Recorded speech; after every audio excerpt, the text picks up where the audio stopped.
tu hin video khana na bol tin video chu pi ham ti le metamask wala na private key ipiti la do dem ki chu ni inlet metamask wala na private key hold on dinga cho masa hi metamask an lut deu he metamask ai lut le che omin che metamask wala de hitan private key hold on dinga chu achung langa left corner line thum ki kai air chu ko line thum ki kai khon lut na mi ading aban le setting an lut ding aban le security and privacy an lut ding aban le na tor su ding private key cho hem tulan noi langa omin chico private key chi private key tai chi nami adiu aban le chila ya metamask login password nami adiu hin me ta din kate tu hin ka password ka ta chai tan tu hin ale next symbol in kate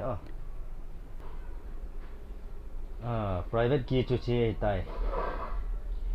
password ka type zawa next ka bol le chi private key na chi private key tai private key ki ti koi ma ki mu sa ngai do chi private key hin chi ni ki ji do du private key small letter to numeric number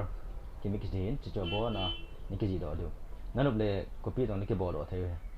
ni chi diary ham khana ni ki ji do du konung le metamask wallet ni ki man sa ba hi le ne account ngan tha lut ki ne denga je private key hung ngai den private key ne lo le ne account na ne sa pa tu na le lut ki thai lo ding je ja chu private key pa poi mo ta ni ki save do du he chu hin tin abal le back in bowling cutting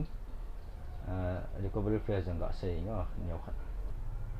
to he back ka bol chai tan private key a chu lut chai tin abal le ga tol to hitin chi secret recovery phrase chang apoi mo hin chang hi koi tabang ki ji do nai lo num lo wa hi le na metamask wala na chun lu dio icha secret recovery phrase jong hin ne kila do de ne ki save do de chang hung